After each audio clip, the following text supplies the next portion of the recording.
Hi everyone, this is Punya here and I'm welcoming you all to my YouTube channel, that is PM Biology. Hope you all are doing well. Stay home, stay safe, stay healthy. And we are going to take about the fourth part of the chapter, that is Principles of Variation and Heredity, which is the chapter number 5 of your NCERT book. So let's go for it. So in today's part, this is part 4A. I have divided the part 4A into 4 sections. So we'll be going for 4 parts. So this is the part A of it, in which we are going to talk about non-Mendelian inheritance. Non-Mendelian inheritance, those are also called variations of Mendelism, or we are going to talk under deviations from Mendelism. We can also talk about deviations. We have already discussed about the monohybrid, dihybrid and trihybrid crosses in my last videos. You can just check out part 3 of it, in which both the crosses are there in details. So today we are going to talk about the variations from it. Why it is called variation? Because there would be change in the monohybrid phenotypic ratios as well as the genotypic ratios.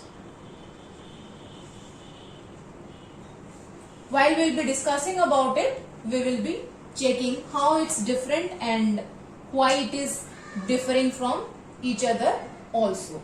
So before going on to the topic, that is non-Mendelian inheritance or the deviations of Mendelism or variations of Mendelism, we need to know about a word, that is locus. So I have drawn here 2 pairs of chromosomes. This one is 1 pair of homologous chromosome. You can see I have made 2 different. So this is 1 pair of homologous chromosome.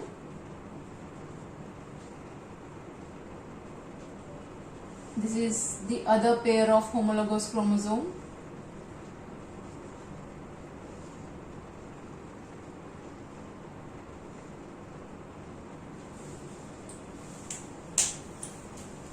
Each chromosome is having an imaginary line on which the genes are located. So this is an imaginary line actually. We should not draw it, just to make you understand I am doing it. So this is an imaginary line.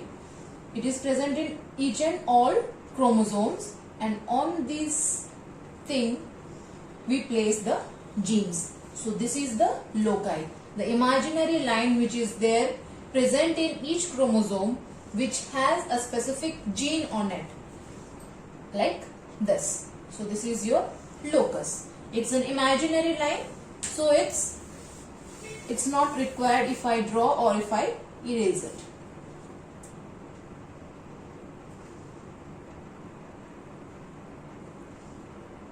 Only you have to remember that this is a homologous pair of chromosomes, that is 2 similar chromosomes are there, and I have kept in the first chromosome, this is my first chromosome of the homologous pair. So first chromosome is carrying gene of tallness. So this chromosome, on its loci, gene for tallness is there, and on this chromosome, that is the homologous chromosome second pair which I am having here, on that specific locus, the gene for dwarfness is there. So when we are talking about the inheritance which is taking place here, it's of 2 types. So non-Mendelian is divided into 2 types. One is allelic and the other is non-allelic interactions. So allelic interactions or non-allelic interactions. So when interaction between the same pair of homologous chromosome is taking place, like this is the gene for tallness is there, this is the gene for dwarfness. So when inheritance between these two pairs is taking place, we are going to talk about the allelic interactions. It is also called intra-allelic interaction or intragenic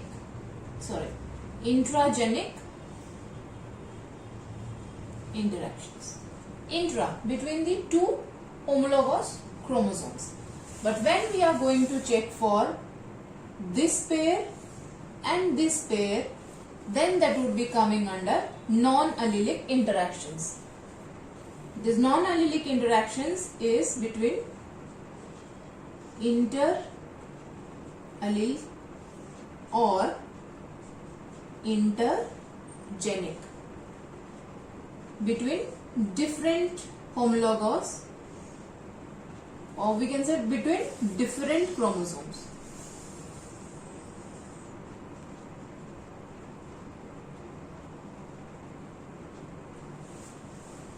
And this is between similar chromosomes.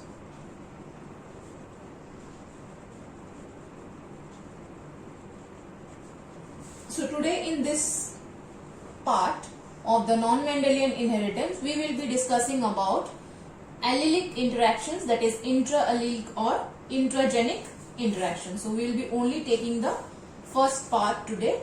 In next videos we will be taking the second part. But you have to remember, when it is taking place between two homologous, one pair of homologous chromosome, it is the intra-allelic interactions. And when it is taking place between two sets of homologous chromosome, that is totally, this is one pair of chromosome, this is one pair of chromosome. So total different chromosomes, then it is inter-allelic or intergenic interactions. So let's go for some examples of non-Mendelian inheritance of intragenic or intra-allelic interactions. As I discussed now, so we will be taking the first part of the non-allelic interactions. So this is non-Mendelian inheritance, and first part we are going to talk about intragenic or allelic non-Mendelian inheritance. First we will cite the three examples of it, then we will go for the crosses. So three examples which are very, very important we can take for. First is the Mirabilis jalpa. It's also called 4 o'clock plant.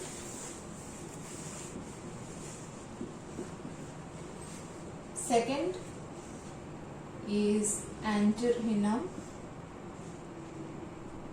majus, also called dog flower or snapdragon.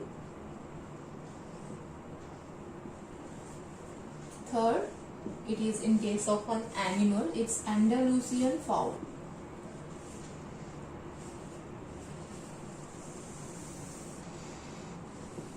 So now we are talking about these three examples which would be citing a specific allelic interaction, that is incomplete dominance. So these three examples which I cited first are of incomplete dominance. So let's first define the incomplete dominance. Incomplete dominance has been derived from the law of dominance itself. So let's define it first. So we can say in this type of inheritance, the two alleles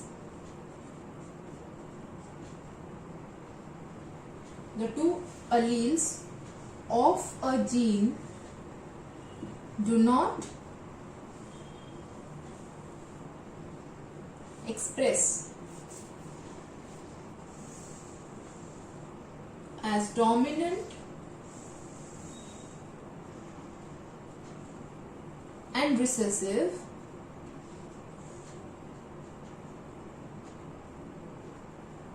the two alleles of a gene do not express as dominant and recessive. Instead,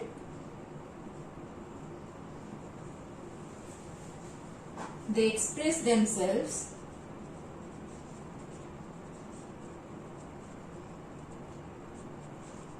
partially.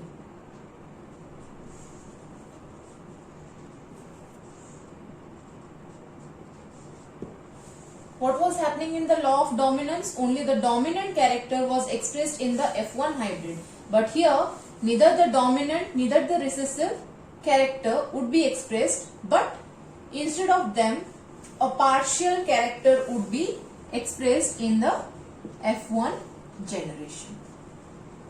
So the three examples which I have mentioned here, that is these two are for the plants, Mirabilis jalpa and Antirrhinum majus. These two are the examples which are taking place in a plant, and the third example is for an animal, that is, we can say it's a fowl, it's Andalusian fowl. So these three examples are very important, so you need to remember. This Antirrhinum majus is also called as dog flower. So you can also remember the name to be snapdragon or dog flower. So we'll take the example of this two plants. These are very much similar. So we'll go for the crosses of their flower color with a cross.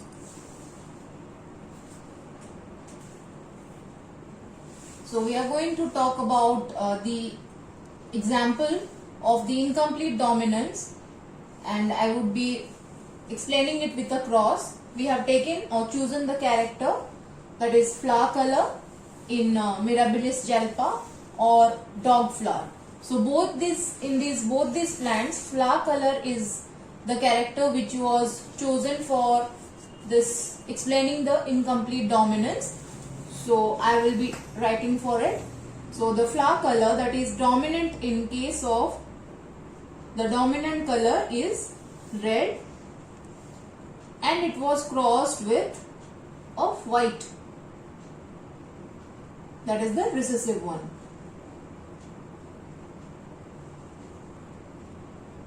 This is your P1 generation.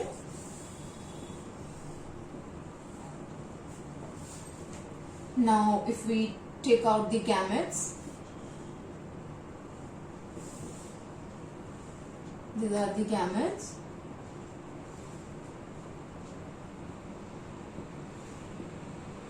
Now fusion took place and we are getting so this is the dominant character of the flower.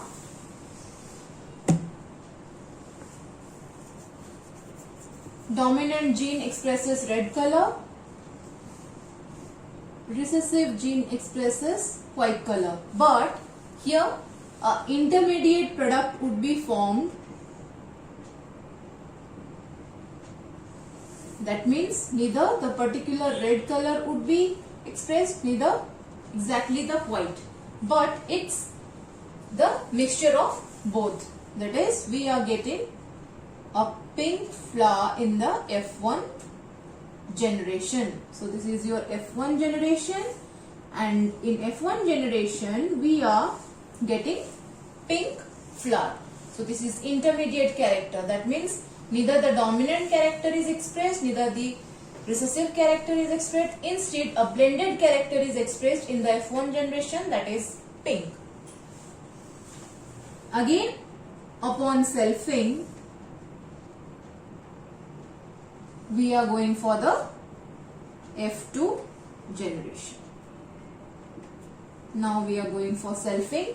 So gamete extraction would be taking place by the help of a Punnett square. So since here I have taken gene from the flower color, it is having two genes, two alleles it is having. One is for red and the other is for white. So this is your F2 generation. So now we can go for the cross.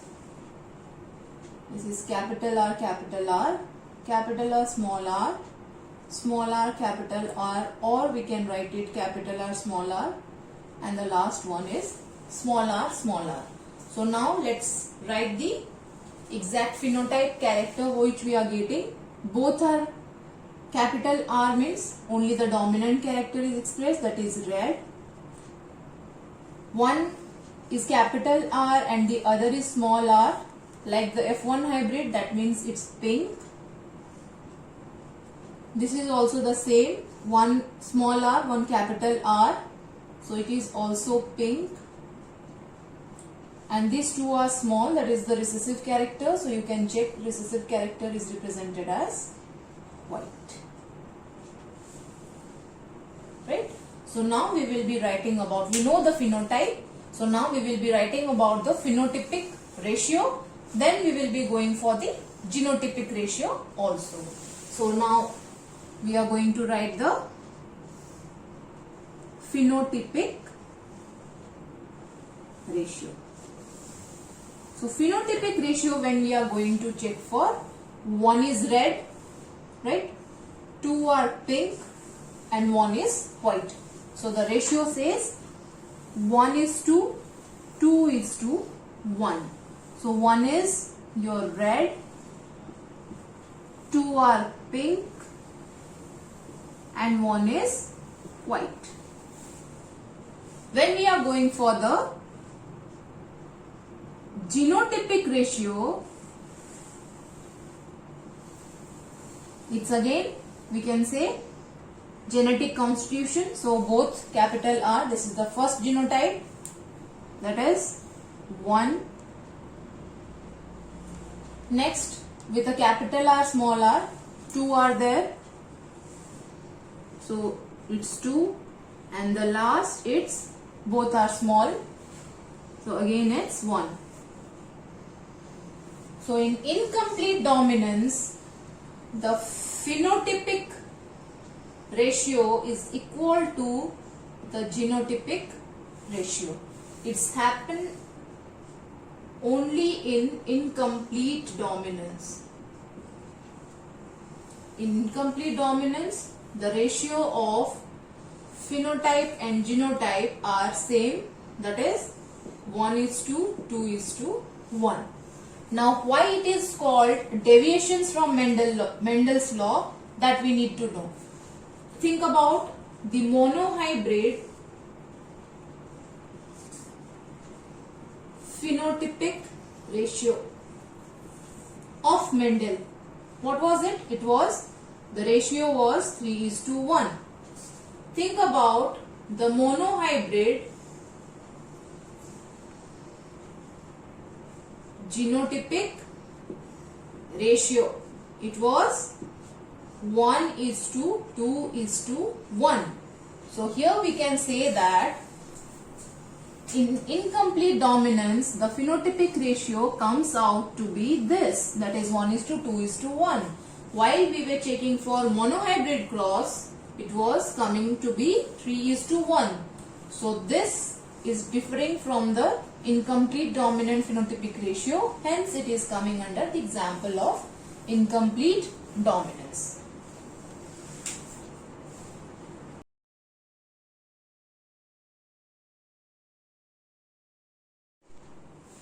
So next example of incomplete dominance is our Andalusian fowl. So this is an animal which we are going to talk about. The other examples which we had just discussed, it's about the plants. So here we are going to check for this. This fowl is available in, actually this gene carrying the colors, we can say. It is, again we will be going for the color of it. So it is available in black and white, actually not white, grayish white colors. But So the black color is the dominant one. So capital B, and this should be small b, small b. So we will be taking the cross again. This is the P1 generation. Genotype of the P1 generation is BB, and here capital B, capital B. Now gamete extraction. We have extracting the gametes. So these are the gametes.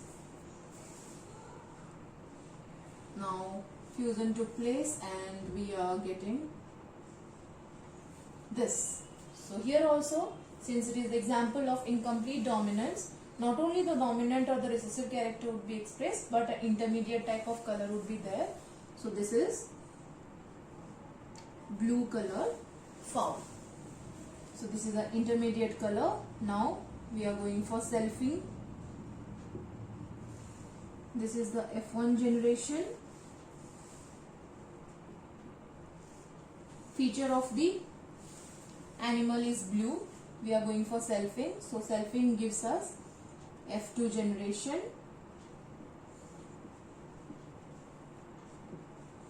Like again we have to extract the gametes, and this would be represented in again a Punnett square.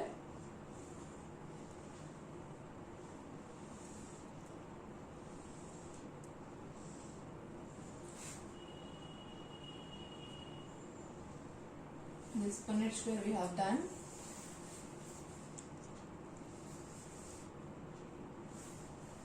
So here I will keep capital B, here small b, here capital B, small b. Now let's go for the offsprings.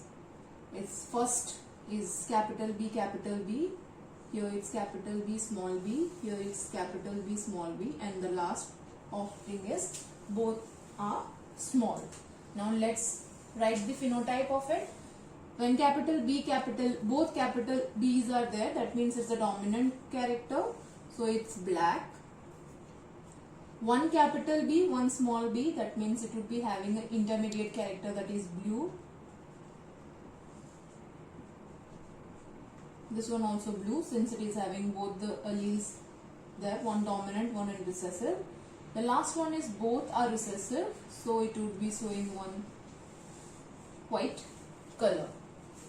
So again, when we are going for the genotypic and phenotypic ratios, we will be writing first, this is the incomplete dominance, right? Incomplete dominance, we are going to write the phenotypic ratio, that is equal to black, that is 1, blue 2, and white is 1. So 1 is to 2 is to 1. So we can write here, it's black, it's blue, and 1 is white. Now again we can write the genotypic constitution, right? So incomplete dominance, genotypic ratio. So let's see what is it. First offspring, both are capital. Next, two offsprings are having heterozygous condition, both the alleles are present, one dominant and one recessive. So we can write it this. And the last one, all recessive one, that is small b, small b. So what would be the ratio now? This is 1, 2 and 1. So 1 is to 2 is to 1. So here also we can write incomplete dominance, or in incomplete dominance the phenotypic ratio is equal to genotypic ratio. So this is the key formula to remember the incomplete dominance, which is the example of allelic interactions. Okay, but here only dominant or only recessive character is not expressed. Instead of them, a intermediate type is being expressed. This is blue is one intermediate character.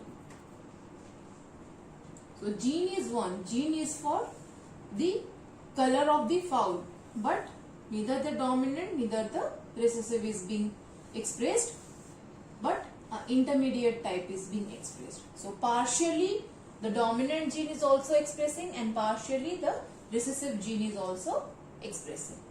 So that was all about the incomplete dominant.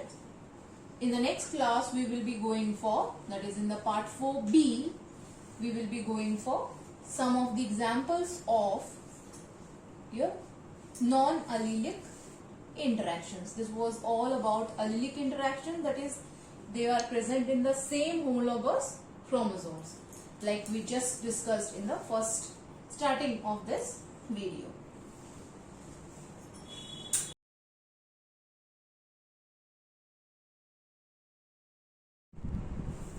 Hi guys, so this of each part of it we have discussed very nicely. So what was given in the today's lecture, so just go through it, and thank you for watching my videos till end, and please share, like and subscribe my channel, share it so that it can reach many people and help them to study at home.